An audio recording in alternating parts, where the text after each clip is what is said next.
My marriage dilemma and thoughts on breaking the dilemma. I have to tell you about the bad things I have experienced recently, which really pushed me to the edge of collapse. Some people say that their husbands don't love them anymore and don't touch them. I want to say that it's true. If you are thirsty, you will die of drought. If you are flooded, you will die of floods. I am the one who will die of floods.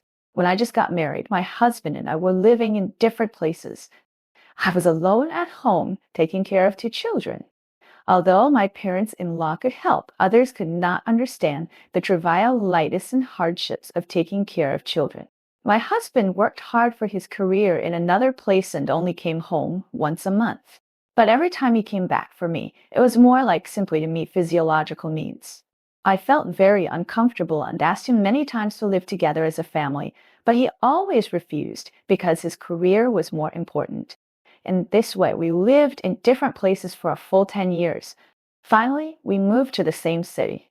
I thought we could start a normal family life, but unexpectedly, a bigger problem came. My husband actually asked me to have sex every day, which was simply a fantasy for me. My daily life is like a never-ending vow.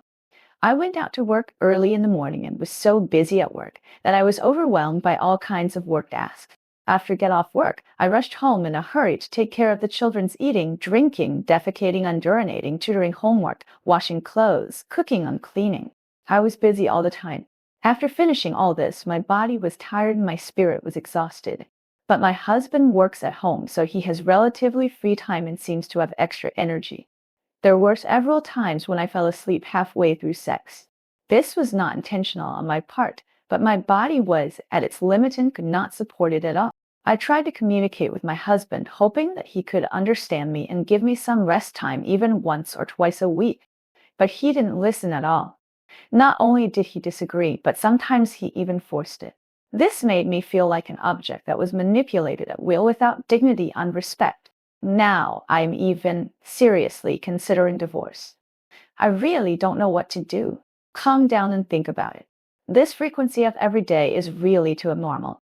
I have my menstrual period every month and my body is weak during those days, so I need to take good care of myself.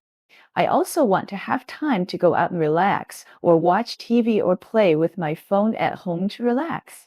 If I am sick, I want to rest and recuperate early. But now, these most basic needs have become a luxury. Even working animals have time to rest, but I don't even have a chance to breathe. It's really unfair. I don't want to give up this marriage easily, so I have been thinking of ways. I thought of a desensitization therapy that may be a bit extreme. I plan to ask for a month's leave from my company and bring my parents-in-law to take care of the children. If conditions permit, I will rent a small house nearby for them to live in so that my husband and I can have a space for two people and concentrate on solving the problems between us. In the next month, I will concentrate on taking care of my body, eating and drinking well every day, ensuring adequate sleep, and adjusting my condition to the best. When the condition is almost restored, I will start to act. As soon as I open my eyes, I will take the initiative to pull my husband.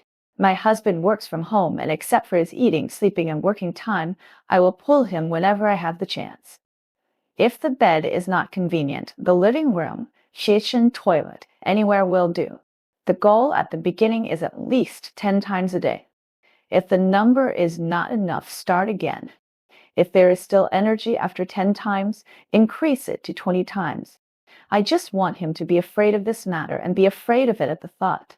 I know that I may be physically exhausted, so I prepared to fully charged masturbators. When I'm tired, I will let the tools work and switch to the other one after one is used up. When the tools are out of power, I will also rest well and then continue. When he is working, I will seize the opportunity to make him busy for a moment and will not stop until he is exhausted. I will rest while he is working and wait until he finishes work and use the rest of the time to torture him.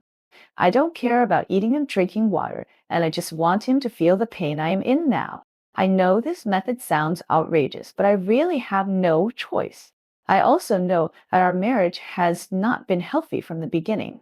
Long-term, long-distance, meeting only to solve physical needs, resulting in an increasingly weak emotional foundation, and it is difficult for me to have the urge to be intimate with him. And from these things, it can be seen that he is too selfish, only considering his own desires, and completely disregarding my feelings. If this continues, I really can't see the future. I hope this method can be useful and can get our marriage back on track. If it really doesn't work, I can only consider leaving.